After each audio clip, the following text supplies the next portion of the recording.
vai acontecer. Isso pode acontecer de uma maneira mais ou menos traumática para o país. Né? E, por fim, existe uma série de legendas de aluguel. Né? Existem pequenos partidos que são partidos, de fato, o PSOL é um partido. Eu posso achar o que quiser, não acho coisas muito boas dele, mas eu posso achar o que quiser, mas ele é um partido político. Ele tem um programa político, ele tem ideias e por aí afora. O PPS é um partido político. O PPS existe porque ele tem um conjunto de ideias. Existem mais alguns pequenos partidos políticos, mas, basicamente, os pequenos partidos são legendas de aluguel destinadas a vender tempo de televisão ou trocar tempo de televisão por nomeações na época das campanhas eleitorais. Por que existem os pequenos partidos? Por que os grandes partidos, que têm maioria, não fazem uma reforma política que faça com que, para ser partido, seja necessário representar de fato uma parte do eleitorado? Seria uma reforma tão simples, né? Uma regra de barreira utilizada em tantos países para ordenar o sistema partidário. Por que os grandes partidos não fazem isso? Porque os grandes partidos querem os pequenos. Os grandes partidos querem os pequenos para poder acomodar as suas próprias dissidências, querem os pequenos para poder negociar tempo de TV e querem os pequenos para poder melhor enganar o eleitorado, porque um dos grandes traços do sistema político brasileiro é um traço singular, não se encontra, pelo menos eu não encontrei, pode ser que alguém encontre, eu procurei, não se encontra em outros países do mundo algo tão singular como ocorre no Brasil, que são as coligações partidárias para candidaturas proporcionais. Essa é uma invenção brasileira. Isso é como a jabuticaba. Tem no Brasil e não tem por aí. Porque isso significa que o PMDB se coliga com o PSC, com o PSIG e com o PDJ, que ninguém sabe o que são, e os eleitores, quando vão votar, e votam na legenda, e não num certo candidato, eles, ao votarem na legenda e imaginando que estão elegendo ali um político do PMDB, estão fazendo quociente eleitoral que vai eleger um político do PSC que o eleitor nunca ouviu falar. O eleitor vota e o voto dele entra num liquidificador e se transforma numa outra coisa que ele não podia imaginar que existisse e leva à eleição de uma figura que ele nunca ouviu falar. É esse o sistema de coligações proporcionais que existe. A proibição de coligações proporcionais seria uma medida muito simples, mas não só ela não foi adotada, como ela não aparece nas propostas de reforma política de ninguém, porque todos os atuais partidos querem usar ou querem manter no bolso a hipótese de uso de pequenas legendas para acomodar as suas próprias dissidências locais e regionais. Existem diversas propostas de reforma política sobre a mesa no Brasil. A proposta talvez mais clara e acabada é a proposta que o PT faz. Financiamento público de campanha, de um lado, e do outro lado, junto com isso, voto em lista partidária. Se votaria, como se votam em tantos sistemas parlamentaristas na Europa, numa sigla partidária, e esse partido organizaria uma lista de candidatos e seria eleito pelo quociente os primeiros dessa lista, até onde o quociente chegasse. O sistema de voto em lista aplicado no Brasil teria consequências, na minha opinião, dramáticas. Ele produziria um aumento extraordinário do abismo que já é grande entre o eleitor e os eleitos. O eleitor deixaria de conhecer qualquer um dos eleitos.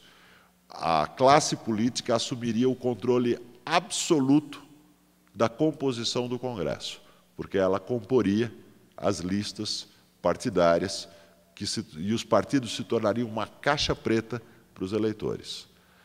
Na Itália, algo assim aconteceu. e isso gerou uma crise política imensa, porque o sistema da partidocracia, como foi apelidado lá, ou seja, a ditadura das direções dos partidos políticos, provocaram uma completa alienação dos eleitores em relação aos eleitos. Essa é a proposta mais clara e acabada de reforma política que existe no Brasil. Se ela for aplicada, então todos os graves problemas de representação política no Brasil vão se tornar ainda mais graves, com certeza. Existe um último elemento que eu queria destacar para fechar essa exposição, que está se tornando um pouco longa, que é o fato de que todo esse problema da representação política, toda essa crise da representação política, ele vem sendo muito menos discutido do que se deve no Brasil por um fenômeno ligado aos 2 mandatos de Lula, que é o processo de estatização, que eu chamaria de estatização da sociedade civil no Brasil. Até o início do governo Lula, nós tínhamos, e isso foi um fenômeno muito importante no final da ditadura militar, todo um processo de organização autônoma da sociedade civil em relação ao Estado. Sindicatos que rompiam com o Estado, centrais sindicais independentes que se criavam, movimentos sociais que se organizavam e que dependiam do apoio das suas bases sociais, exclusivamente, organizações não governamentais que se constituíam fora do âmbito do Estado, entidades estudantis que se organizaram no fim da ditadura militar. Hoje em dia, quando se olha para essa paisagem muito diversificada de instituições da sociedade civil, vai se ver que elas foram quase todas estatizadas. Quase todas essas organizações, movimentos, instituições, entidades, hoje são, direta ou indiretamente, em geral diretamente, financiadas com dinheiro público.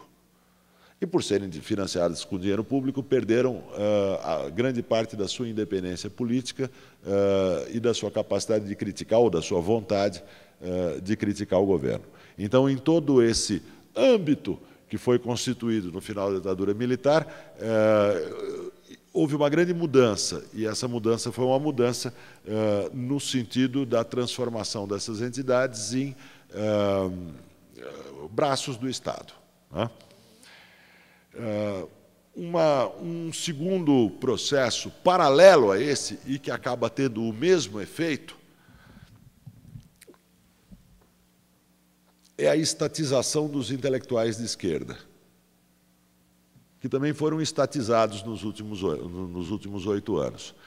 Os intelectuais de esquerda, eles ficaram numa encruzilhada no momento em que o partido que eles gostavam chegou ao poder. No momento em que Lula chegou ao poder, isso gerou um problema para os intelectuais de esquerda. E o problema pode ser definido assim: seremos intelectuais públicos ou seremos intelectuais orgânicos? O intelectual público, na definição sociológica dele, é aquele que sempre está fora do aparelho de Estado e que acha que o seu dever é a crítica do poder. Esse é o intelectual público, ele faz a crítica do poder. Mesmo quando ele acha o poder bom, ele dá um jeito de encontrar aspectos que ele imagine que não sejam tão bons assim. E quando ele consegue encontrar, ele se concentra só naqueles aspectos e passa anos e anos criticando as coisas ruins que ele conseguia encontrar, porque ele é um intelectual público e porque o elogio do poder, o poder ele mesmo faz através dos seus do dinheiro imenso que ele gasta em propaganda. Isso é o intelectual público. Mas a imensa maioria, com raras e honrosas exceções, dos intelectuais de esquerda no Brasil, quando Lula chegou ao poder, escolheram uma outra coisa. Escolheram ser aquilo que Antônio Gramsci chamava de intelectuais orgânicos. Intelectuais orgânicos é um nome bonito para denominar figuras que fazem o papel de porta-vozes do Palácio, né?